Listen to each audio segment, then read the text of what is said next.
नहीं रही हूँ। अस्सलाम वालेकुम। आज मैं आपके लिए कस्टर्ड सेवइयों की रेसिपी लेकर आई हूँ। तो बहुत ज़बरदस्त रेसिपी, ज़रूर इसको ट्राई करें। रेसिपी पसंद आए मेरे चैनल को सब्सक्राइब करें और बराबर में दिए गई बेल को क्लिक कीजिए ताकि हर नई रेसिपी आपके पास सबसे पहले आ जाए। अब आते हैं रेसिपी की तरफ। तो 2 टेबल स्पून या मैंने घी का इस्तेमाल किया है।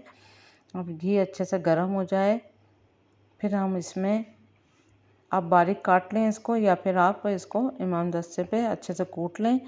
और यहाँ पर मैंने 10-12 बादाम लिए थे और इनको कूट लिया है। अब इनको अच्छे से रोस्ट करूँगी 2-4 मिनट के लिए, 2-4 सेकंड के लिए। अच्छे से गोल्डन कलर हो जाए फिर हम इसको निकाल लेंगे। अब यहाँ पर काजू चाहें तो काजू का इस्तेमाल भी कर सकते हैं, जिसको जो पसंद है वो यहाँ पर अपना ड्राई फ्रूट इस्तेमाल कर सकता है। मैंने यहाँ पर बादामों का इस्तेमाल किया है। अब बादाम अच्छे से हो गए हैं, फिर हम इसको निकाल लेते हैं। अच्छा गोल्डन कलर आ गया था।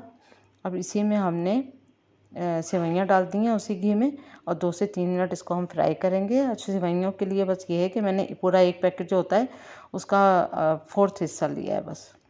अच्छी तरह से इसको भूनेंगे और भुनने के बाद इसको भी हम निकाल लेंगे। तो इससे बहुत अच्छी सी खुशबू आती है सेवइयों की।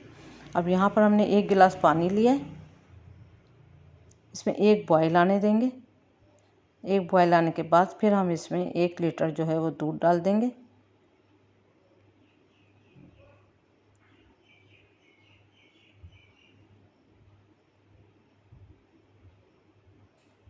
अब दूध में हमने हरी इलायची डाली है, 5-6 हरी इलायची को मैंने कूट लिया था, वो डाल दी। 1 बॉयल आ गया है दूध में अच्छे से, बहुत अच्छी तरह जब बॉयल आ जाए फिर हम इसमें सेवइयाँ डाल देंगे। और ये फ्राई करी हुई सेवइयाँ हमने इसमें ऐड कर दी हैं।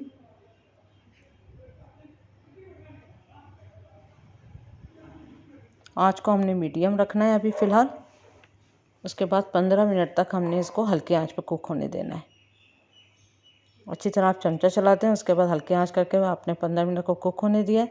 इसी में ऐड कर देंगे हम चीनी, आधे कप के बराबर। आप अपनी मर्ज़ी के हिसाब से भी कर सकते हैं, अपने टेस्ट के हिसाब से। अच्छी तरह से चीनी को पहले घुला लेंगे। उसके बाद 15 मिनट कुक होने दिया है। उसके बाद हमने बादाम डाले हैं उसमें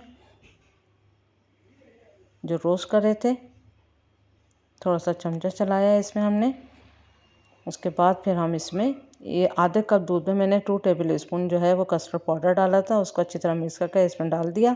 अच्छी तरह इसको मिक्स करेंगे, फिर 5 मिनट धीमी आंच पे हमने कुक होने दिया। उसके बाद बस ये रेडी हो गई है। आप ये देख सकते हैं ये रेडी की पोजीशन में है। बस अब इसको डिश आउट करते हैं। डिश आउट करके आप बादाम से या फिर आप काजू से इसको सजा सकते हैं, और चिल करके ठंडा करके उसको आप खाएं। बहुत मज़ेदार रेसिपी तैयार है। उम्मीद करती हूँ आज की रेसिपी आपको पसंद आई होगी। Thank you for watching. दुआओं में याद रखें, अपना ख्याल रखें। अल्लाह।